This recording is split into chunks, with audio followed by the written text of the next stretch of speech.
প্রিয় শিক্ষার্থীরা, আসসালামু আলাইকুম। আমার অনলাইন ক্লাসে তোমাদের স্বাগতম জানাচ্ছি। আমি মোহাম্মদ সোহেল রানা। আজ আমরা নবম ও দশম শ্রেণীর উচ্চতর গণিতের দ্বিতীয় অধ্যায়ের অনুশীলনী 7 নম্বরের 6 নং অঙ্কটি করার চেষ্টা করব ইনশাআল্লাহ। আশা করি তোমরা শেষ পর্যন্ত আমার সাথে ক্লাসে থাকবে। 6 নম্বরে খুব গুরুত্বপূর্ণ একটা উৎপাদকের বিশ্লেষণ আছে।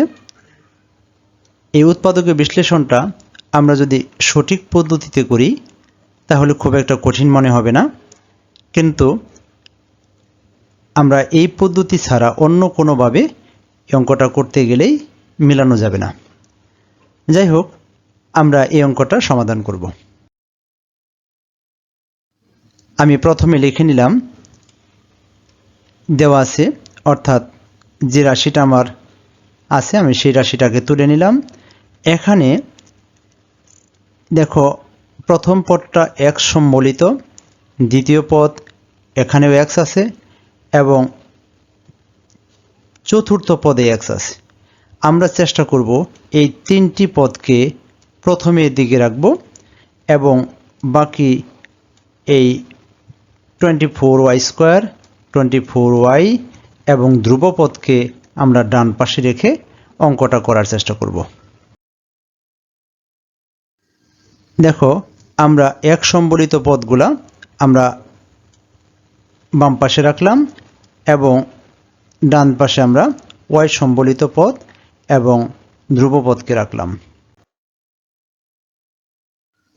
দেখো, এই প্রথম পদের কোনো চেঞ্জ নাই। এই দুইটা পদ থেকে আমাদের কমন যায় x কমন গেলে আমার থাকলো কি 2y - 1। আর এই তিনটি পদ থেকে, অর্থাৎ আমি যদি বলি এই তিনটি পদ থেকে আমরা একটা মাইনাস কমন নিব। মাইনাস কমন নিলে চিহ্নগুলো চেঞ্জ হয়ে যাবে, অর্থাৎ আমরা বলবো 24y² প্লাস হয়ে গেল, 24y প্লাস ছিল মাইনাস হয়ে গেছে এবং -6 প্লাস হয়ে গেছে।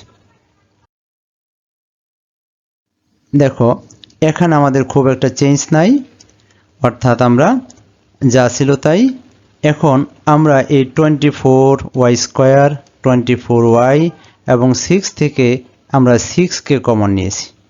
যখন আমরা 6কে কমন নিলাম তখন আমার রয়ে গেল 4y² - 4y + 1। এখানেও দেখো, এখানেও আমার খুব চেঞ্জ নাই, অর্থাৎ এই পর্যন্ত আমাদের কোনো চেঞ্জ নেই। এখন থেকে আমি 6 কমন নিয়েছিলাম আগের লাইনে। এখন দেখো 4y² 4y + 1, এখানে একটা সূত্রে ফেলানো যায়, অর্থাৎ 2y-কে যদি আমরা a ধরি, আমরা এটাকে যদি a ধরি, a² - 2 সূত্রের এটাকে আমরা a ধরেছি, এটাকে আমরা যদি b ধরি তাহলে এটা হচ্ছে গিয়া b²। তাহলে লেখা যায় a - b² অর্থাৎ এই তিনটির পরিবর্তে আমরা লিখতে পারি a - b²। আমরা পরের লাইনে দেখব। দেখো, এই পর্যন্ত আমাদের কোনো পরিবর্তন নেই।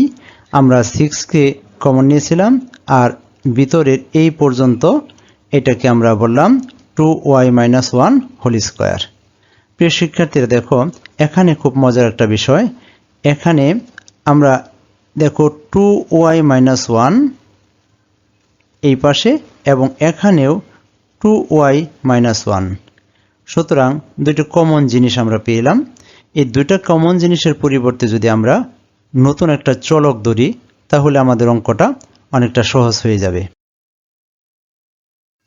মনে করলাম যে এই 2y - 1 এটার পরিবর্তে যে আমরা নতুন একটা চলক, আমরা এটাকে p ধরলাম। যদি p ধরে অঙ্কটা করি তাহলে আমাদের জন্য সমাধান করাটা সহজ হবে। দেখো, 2y - 1 এর পরিবর্তে যদি আমরা p বসাই তাহলে আমাদের রাশিটি দাঁড়ায় 15x² px এবং 6p স্কয়ার অর্থাৎ 15x square plus px minus 6p square. এখন আমরা এখান থেকে একটা মিডল টার্ম করব, অর্থাৎ আমি যদি 15 এবং 6 গুণ করি তাহলে আমরা 90 পাবো। এই 90 কে আমরা মিডল টার্ম করলে আমি পাবো 10 এবং 9। 10 এর সাথে যদি আমরা একটা px বসাই এবং 9 এর সাথে যদি আমরা একটা px বসাই তাহলে এই 9x যদি আমরা বাদ দিই তাহলে একটা px পাওয়া যায়, অর্থাৎ আমাদের মিডল টার্ম হয়ে যায়।